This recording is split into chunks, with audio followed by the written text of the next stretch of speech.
Okay, so this is the first of the videos. I apologize for looking a little grainy. It runs in my mother's side of the family. Okay, so suppose we have a set of points like that, okay? Now, in statistics, we often think of pairs of data at a time. We have two different variables, x and y. We call it explanatory response because it has independent and dependent variables.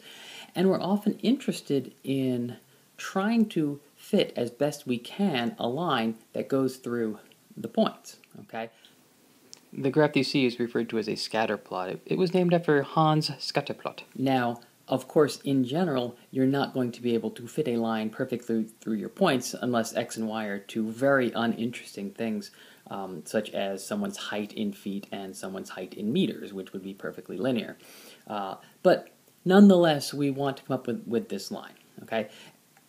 And one of the reasons why we do this is because people understand lines, right? If you see a bunch of points, I mean, I know there's just 4 in this problem, but imagine 100 points or something like that.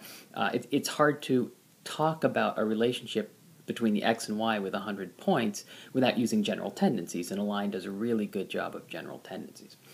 So what we want to do for the start of this section is to try to find the line that best fits the curve that we have, the points that we have, I should say.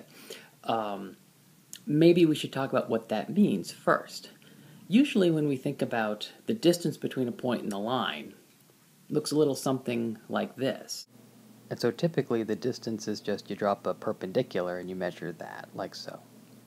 Okay, but what we care about here is not actually the absolute distance between the point and the line, but what we call the vertical distance. As you can see, what we do is we just drop the perpendicular down, even though it might be the shortest route. Typically it's not.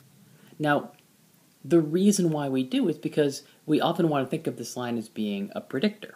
So, given an x, can you predict a y? And the predictions will be optimal, if you will, if the distance vertically is minimized as opposed to the usual drop a perpendicular. So the objective is to try to find the best fitting line.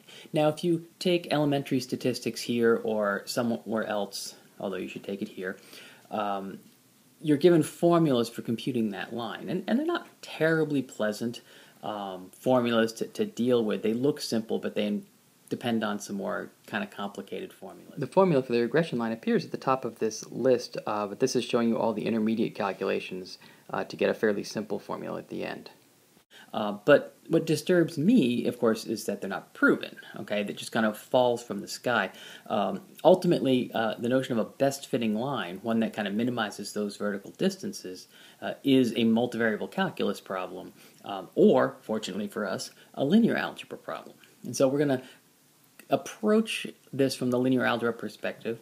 We're going to derive that line, okay? And then we're going to use the theory to actually do some more sophisticated stuff as well. But we're going to start now. This video is going to talk about the line.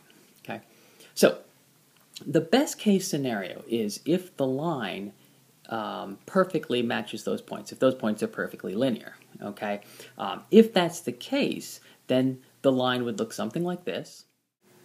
Now this might not look like the normal way you define a line, y equals mx plus b. The slope and the intercept just have a different formula, but if it's perfectly linear, all the points would satisfy that equation. Okay, and since each point is on the line, that gives us some values for, or expressions for, beta 0 and beta 1, equations, if you will, that look like this.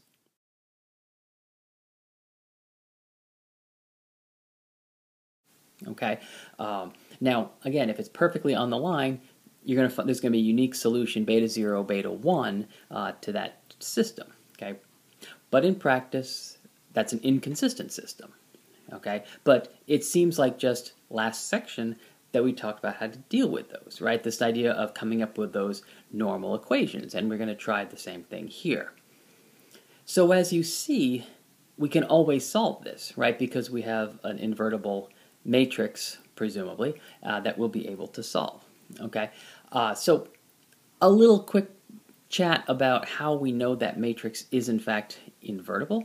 Well, remember that result from before, which says that if your columns are linearly independent on X, then X transpose X is necessarily an invertible matrix. And here, since that first column consists entirely of ones, okay, you'll have an invertible matrix with one exception. Okay, the only time you'll have a matrix that's not invertible is if every single point is exactly the same. Okay, but then if you think about it, you're trying to do something pretty dumb, right? You have, like 4 data points, the exact same x and y, and trying to find a relationship between x and y. The pessimist would say there is none. The optimist would say, well, it's always that y value. Okay, so assuming that not to be the case, and you're studying something even mildly interesting, you're going to be able to solve it like this.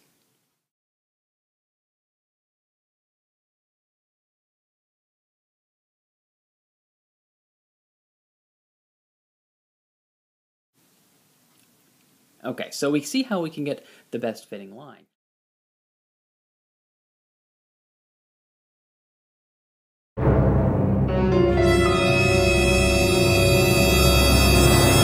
In the next video, in part 2, we will talk about ways of generalizing this so that we can fit more exotic objects.